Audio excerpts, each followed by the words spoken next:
የተወደዳችሁ የክርስቶስ ቤተሰቦች እንደምን ከረማችሁ? እንደምን ሰነበታችሁ? የዛሬው ርዕሳችን እንግዲህ አጠር ያለ ርዕስ ነው። በመጽሐፍ ቅዱስ ታሪኩ ብዙ ነው። ይህ ቦታ የሚገኘው በዚሁ በሀገረ እስራኤል በሰሜኑ ክፍል በታችኛው ገሊላ አውራጃ የሚገኝ ቦታ ነው።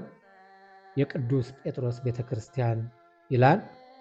ይህ ቤተክርስቲያን በቅዱስ ጴጥሮስ ስም የተሰራ ሲሆን ጌታ ለደቀ መዛሙርቱ በዳግም ትንሣኤ ለሶስተኛ ጊዜ የተገለጠላቸው ለደቀ መዛሙርቱ በመላእክት አዘጋጅነት የተጠበሰ አሳና የማር ወለላ ህብስት ከሐዋርያት ጋር የበላበት እና የጠጣበት ቅዱስ ቦታ ሲሆን ቅዱስ ጴጥሮስንም የዮና ልጅ ስምዖን ሆይ ትወደኛለህን ሲል 3 ጊዜ ከጠየቀው በኋላ ግልገሎችንና በጎችን አሰማራ፣ ጥቦቶችን ጠብቅ ብሎ ሊቀ ካህን አድርጎ በምእመናን ላይ ጠባቂ ወይም እረኛ አድርጎ የሾመበት ቦታ ነው።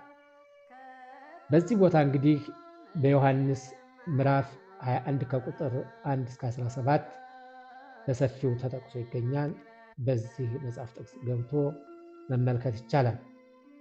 ቤተክርስቲያኑ እንግዲህ አሁን የበላይ ጠባቂው የዚህ ቦታ ማለት ነው የፈራንሲካን እምነት ተከታዮች ሲሆን የታነጸው በ1934 እንደሆነ የቤተ ክርስቲያኑ ታሪክ ያስረዳናል። ስለዚህ ከብዙ በጥቂቱ ይህን ይመስላል። ያስረዳናል በእውነት ያስረዳናል በእውነት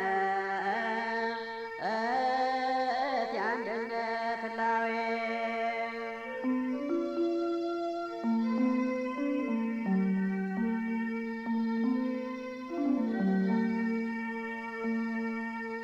የአንድነት ሦስትነት ምስጢሩ ይረቃል። የአንድነት ሦስትነት ምስጢሩ ይረቃል። በሃይማኖት ጸሎት በሃይማኖት ትምህርት ጎልቶ ይታወቃል።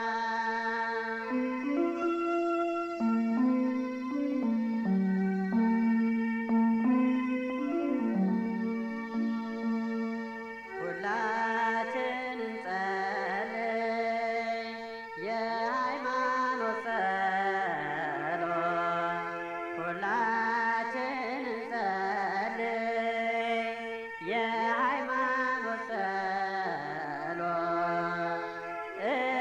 እንድናውቅ ምስጢሩን እንድናውቅ ምስጢሩን የተዋሕዶን እምነት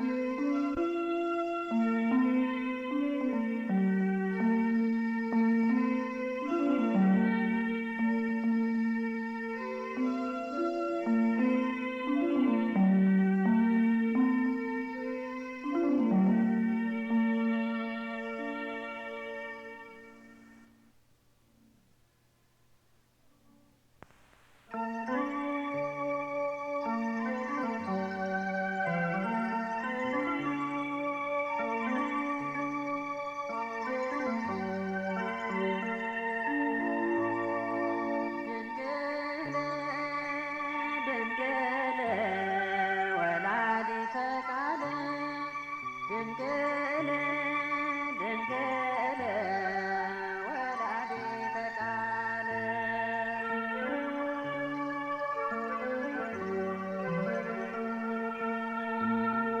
አሟሟትሽ በጥር ነሐሴ መቃብር ድንግል ያንቺ ለብቻ ነው ትንሣኤ ሲነገር ድንግል ሥጋሽ በምድር ላይ የታለ እንደ ፍጡር ድንግል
እሷም እንደ ልጇ ድንግል ድንግል ድንግል ወላዲተ ቃል ድንግል ድንግል ወላዲተ ቃል